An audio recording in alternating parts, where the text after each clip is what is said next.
ನಮಸ್ತೆ ಕರ್ನಾಟಕ 1 ಟಿವಿಗೆ ಸ್ವಾಗತ.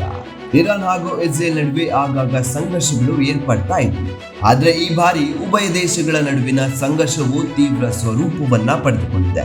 ಎರಡೂ ರಾಷ್ಟ್ರಗಳ ನಡುವೆ ಕದನ ಕಡಿಮೆಯಾಗುವ ಯಾವ ಲಕ್ಷಣಗಳು ಕೂಡ ಕಾಣಿಸ್ತಾ ಇಲ್ಲ.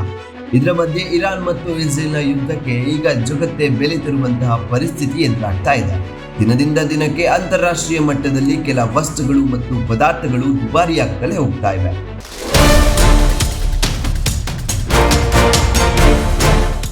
ಹೌದು, ಈ ಬಾರಿ ಉಭಯ ದೇಶಗಳ ನಡುವೆ ಬಹುದೊಡ್ಡ ಸಂಘರ್ಷವೇ ಶುರುವಾಗಿದೆ. ಇರಾನ್ ಮೇಲೆ ಇಸ್ರೇಲ್ ಹಾಗೂ ಇಸ್ರೇಲ್ ಮೇಲೆ ಇರಾನ್ ಬೆಂಕಿಯ ಮಳೆಗಳನ್ನೇ ಸುರಿಸ್ತಾ ಇದೆ. ಇನ್ನು ಎರಡು ರಾಷ್ಟ್ರಗಳ ಯುದ್ಧದ ಎಫೆಕ್ಟ್ ಜಾಗತಿಕ ತೈಲ ಮಾರುಕಟ್ಟೆಯ ಮೇಲೆ ಬಿದ್ದಿದ್ದು ಕಚ್ಚಾ ತೈಲದ ಬೆಲೆ ಭಾರಿ ಏರಿಕೆಯಾಗುವ ಸಾಧ್ಯತೆ ಹೆಚ್ಚಾಗ್ತಾ ಇದೆ.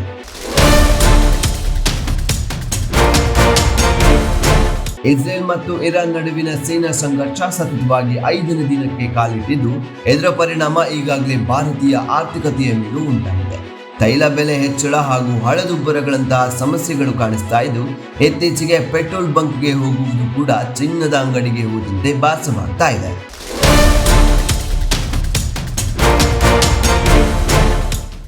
ಉಭಯ ದೇಶಗಳ ತೀವ್ರ ಸಂಘರ್ಷದಿಂದ ತೈಲ ಉತ್ಪಾದನೆಯನ್ನ ಎರಡೂ ರಾಷ್ಟ್ರಗಳು ಕೂಡ ನಿಲ್ಲಿಸಿವೆ. ಇದರಿಂದ ಇಂಧನದ ಬೆಲೆ ಗಗನಕ್ಕೇರ್ತಲೇ ಹೋಗ್ತಾ ಇದ್ದು, ಜಾಗತಿಕ ಮಾರುಕಟ್ಟೆಯಲ್ಲಿ ಕಚ್ಚಾ ತೈಲ, LPG, ಪೆಟ್ರೋಲ್, ಡೀಸೆಲ್ ಇದರ ಜೊತೆಗೆ ಚಿನ್ನದ ದರವು ಇನ್ನಷ್ಟು ಏರಿಕೆಯಾಗುವ ಆತಂಕಗಳು ಕೂಡ ಮನೆ ಮಾಡ್ತಾ ಇದೆ.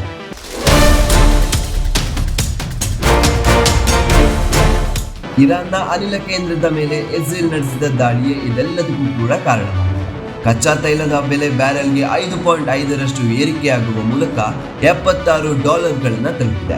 ಎರಡೂ ರಾಷ್ಟ್ರಗಳ ಸಂಘರ್ಷ ಹೀಗೆ ಮುಂದುವರಿದ್ರೆ ಕೆಲ ದಿನಗಳಲ್ಲಿ ಕಚ್ಚಾ ತೈಲದ ದರ ಬ್ಯಾರೆಲ್ಗೆ $100 ತಲುಪಬಹುದು ಎಂದು ಮಾರುಕಟ್ಟೆಯ ವಿಶ್ಲೇಷಕರು ಅಂದಾಜಿಸ್ತಾ ಇದ್ದಾರೆ.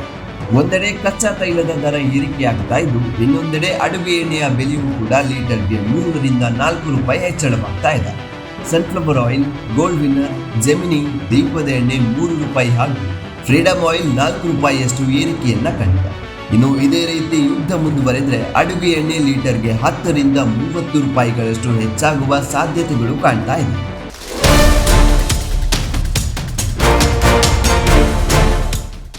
ಇದರ ಜೊತೆ ಈ ಯುದ್ಧವು ಆಭರಣ ಖರೀದಿದಾರರಿಗೂ ಕೂಡ ಶಾಕ್ ಅನ್ನ ನೀಡಿದೆ.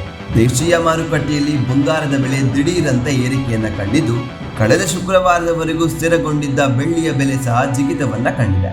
ಇದೀಗ ಚಿನ್ನದ ದರ 10 ಗ್ರಾಂಗೆ $2,000 ಹೆಚ್ಚಳವಾಗಿದ್ದು, ಚಿನ್ನದ ಜೊತೆಗೆ ಬೆಳ್ಳಿಯ ದರ ಕೂಡ ಏರಿಕೆಯಾಗುವ ಲಕ್ಷಣಗಳು ಮಾರುಕಟ್ಟೆಯಲ್ಲಿ ಕಾಣ್ತಾ ಇದೆ.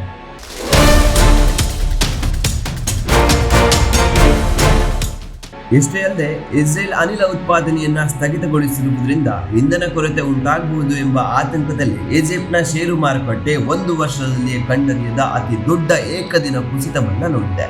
ಇನ್ನು ಹಲವು ದೇಶದ ಕೆಲ ಷೇರುಗಳಿಗೂ ಕೂಡ ಇದು ಬಿಸಿ ತಟ್ಟಬಹುದು ಎಂದು ಹೇಳಲಾಗ್ತಾ ಇದೆ.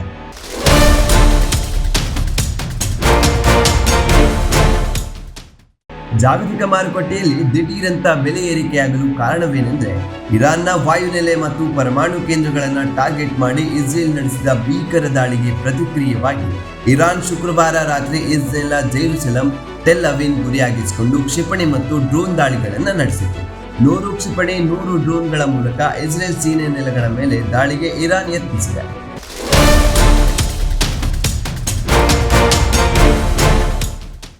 ಇದರಿಂದ ಇಸ್ರೇಲ್ ಯುದ್ಧವನ್ನ ತೀವ್ರಗೊಳಿಸಿ ಶನಿವಾರವೂ ಆಪರೇಷನ್ ರೈಸಿಂಗ್ ಲಯನ್ ಕಾರ್ಯಾಚರಣೆಯನ್ನ ಮುಂದುವರೆಸಿತು. ಇಸ್ರೇಲ್ ರಕ್ಷಣಾ ಪಡೆಯು ಇರಾನ್ನ ಪರಮಾಣು ಕೇಂದ್ರ ಮತ್ತು ಸೇನಾ ನೆಲೆಗಳ ಮೇಲೆ ವಾಯು ದಾಳಿಯನ್ನ ಮಾಡಿದೆ. ಇದಕ್ಕೆ 105 ನಾಗರಿಕರು ಕೂಡ ಬಲಿಯಾಗಿದ್ದಾರೆ. ಜೊತೆಗೆ ಇರಾನ್ ಪ್ರತಿಕಾರದ ದಾಳಿಯನ್ನ ಮುಂದುವರೆಸಿದ್ರೆ ಸಂಪೂರ್ಣ ಸುಟ್ಟು ಭಸ್ಮವಾಗುತ್ತೆ ಎಂದು ಇಸ್ರೇಲ್ ರಕ್ಷಣಾ ಸಚಿವ ಇಸ್ರೇಲ್ ಕಡ್ವಾ ಎಚ್ಚರಿಕೆಯನ್ನ ನೀಡಿದ್ದಾರೆ.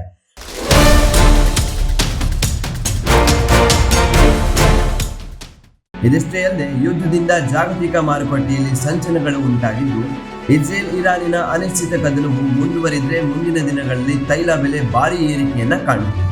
ಇದೆಷ್ಟು ಇರಾನ್ ಮತ್ತು ಇಸ್ರೇಲ್ನ ಯುದ್ಧದಿಂದ ಜಗತ್ತಿನಲ್ಲಿ ಕಚ್ಚಾ ತೈಲ ಸೇರಿದಂತೆ ಕೆಲವು ವಸ್ತುಗಳ ಮೇಲೆ ಹೆಚ್ಚಳವಾಗ್ತಿರುವ ಬೆಲೆಗಳ ಮಾಹಿತಿ. ಇನ್ನಷ್ಟು ವರದಿಗಳೊಂದಿಗೆ ಮತ್ತೆ ಭೇಟಿಯಾಗ್ತೇವೆ. ಇದು 1 ಟಿವಿ.